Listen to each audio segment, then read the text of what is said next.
Olá, cumprimento a todos com a paz do Senhor Jesus. Sejam todos bem-vindos. Eu sou o pastor Roberto Gomes e este é o canal O Adorador por Excelência. Hoje nós vamos examinar a palavra de Deus que se encontra em 1 Coríntios, capítulo 2, verso 6. Entretanto, expomos sabedoria entre os experimentados, não porém a sabedoria deste século, nem a dos poderosos desta época, que se reduz a nada. O tema, a sabedoria que vem do alto. A sabedoria de Deus é um mistério anteriormente escondidos aos olhos humanos, mas revelado através de Cristo e feito compreensível aos cristãos por meio do Espírito Santo. Os coríntios tinham a sabedoria de Deus, mas estavam vivendo pela sabedoria dos homens. Verso 11. A chave para compreender a sabedoria de Deus está no Espírito. Ninguém possui a habilidade de conhecer a Deus ou a sua sabedoria. Apenas Deus pode conhecer a Deus. A essência da argumentação do apóstolo Paulo foi facilmente compreendida pelos coríntios, que eram familiarizados com o princípio filosófico grego, segundo o qual o semelhante só pode ser conhecido pelo semelhante. O Espírito conhece as coisas de Deus, porque o Espírito é de Deus. O Espírito é, portanto, o vínculo entre Deus e a humanidade, o qual torna possível conhecermos a Deus. Verso 12.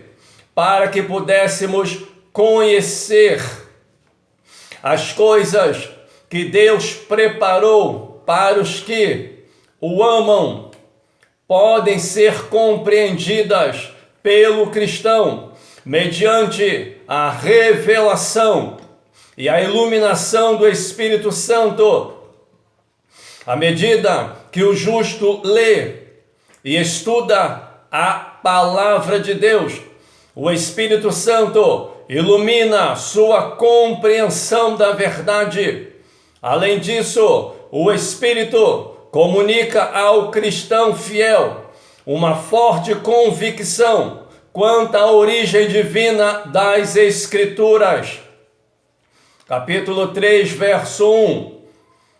Como carnais, um dos problemas da igreja de Coríntio era sua tentativa de desfrutar as bênçãos de Deus e ao mesmo tempo recusar separar-se dos maus caminhos do mundo.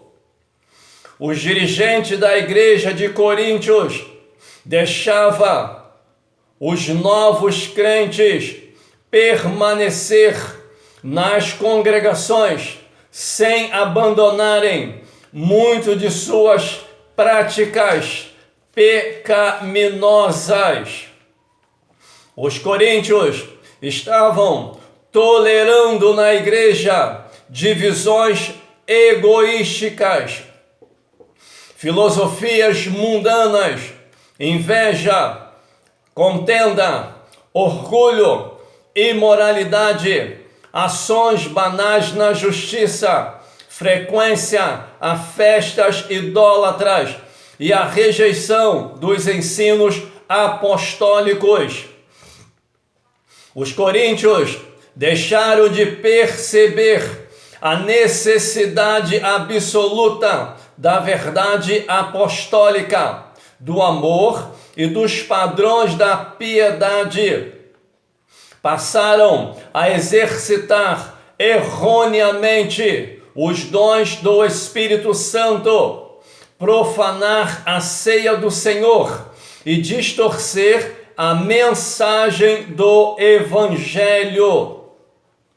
O próprio Jesus Cristo adverte que qualquer igreja que tolerava dentro da sua comunhão as práticas iníquas deste mundo ou a distorção da verdade bíblica será rejeitada por ele e perderá seu lugar no reino de Deus.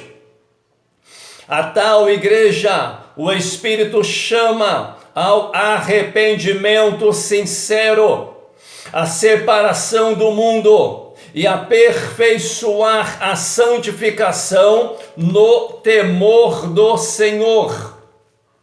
Verso 15. Todavia, como pelo fogo, a alusão ao fogo provavelmente significa salvo por um triz, como alguém que está numa casa incendiada e escapa através do fogo só com a vida.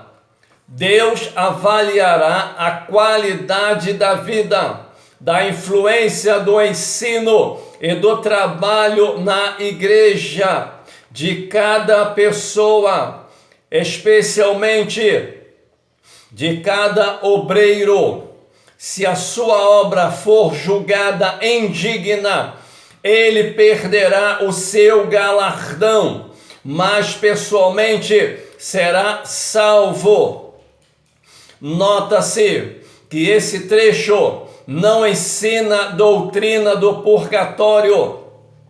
Refere-se a um julgamento de obras e não à purificação da pessoa quanto aos seus pecados. Verso 16.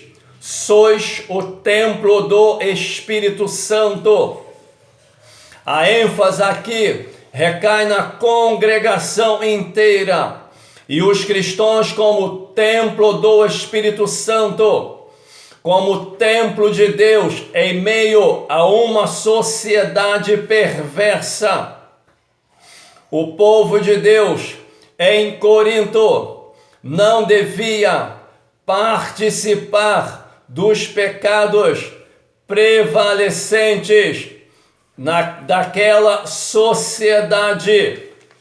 Deviam rejeitar todo o pecado, pois a igreja foi chamada para fazer a diferença e ela precisa fazer a diferença. Todas as formas de imoralidade, o templo de Deus deve ser santo, porque Deus é santo. Verso 17. Deus o destruirá. O apóstolo Paulo apresenta uma advertência mais séria do Novo Testamento aos que têm responsabilidade de edificar a igreja de Cristo. Esse trecho tem relevância especial para todos que ocupam cargos de ensino e liderança na obra do Senhor. Se alguém profanar ou corromper o templo de Deus, ou uma congregação local, ou grupo de congregações, o próprio Deus castigará aquele indivíduo com terrível ruína e morte eterna. O crente pode corromper a igreja de Deus ao, primeiro, participar da imoralidade, fomentar mentiras, engano e ambições egoísticas, difundir falsa doutrina rejeitar a revelação apostólica e demonstrar indiferença à verdade bíblica, aceitar o pecado e o mundanismo dentro da congregação,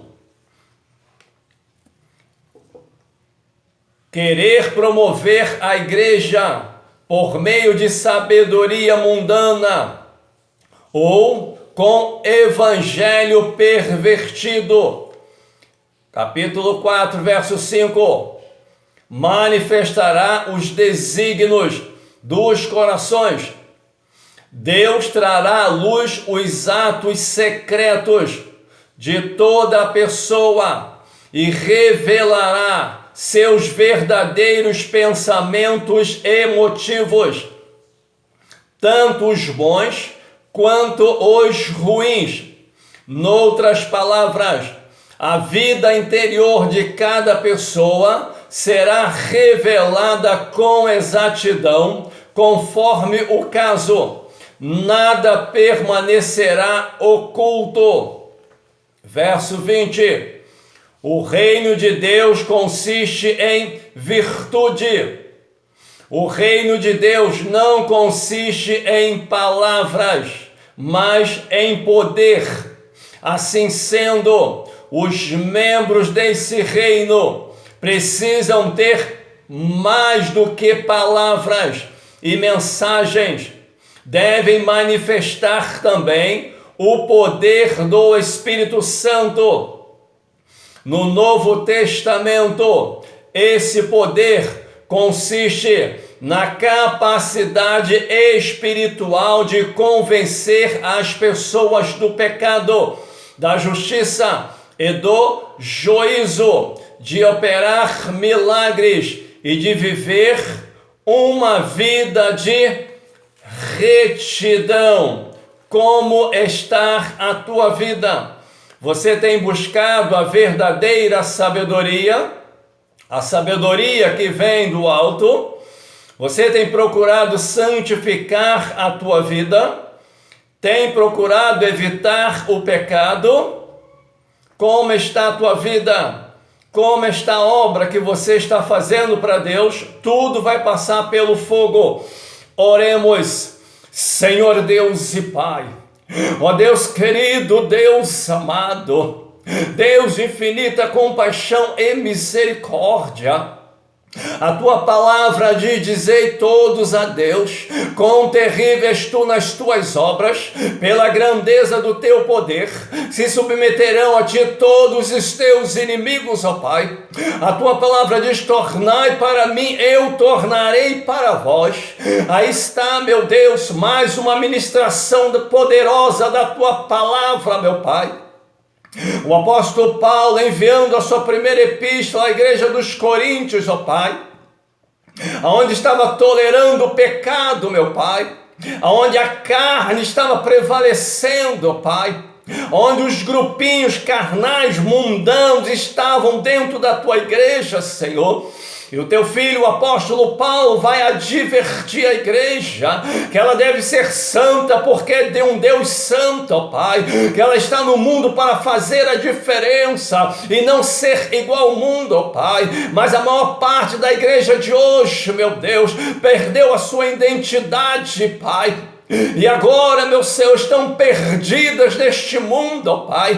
Que tu venha despertar a tua igreja, tu venha avivar a tua obra e venha fazer uma grande obra, meu Pai, de despertamento e avivamento. Chama a tua igreja a consciência e a responsabilidade. Eu te agradeço por tudo, em o nome de Jesus. Amém. Eu peço a você que já fez a tua inscrição, verifica para ver se a tua inscrição continua ativa. E você, porventura, que ainda não fez a tua inscrição, esqueceu, faça a tua inscrição, compartilhe, ative o sininho para receber todas as mensagens. E você que tem sido abençoado com esse ensinamento, compartilhe com outras pessoas para que também sejam abençoadas. E peça para que elas possam fazer a sua inscrição. Que Deus abençoe a tua vida, abençoe a tua casa, abençoe a tua família. Que Deus abençoe esta nação e todos os governantes, em o nome de Jesus. Amém.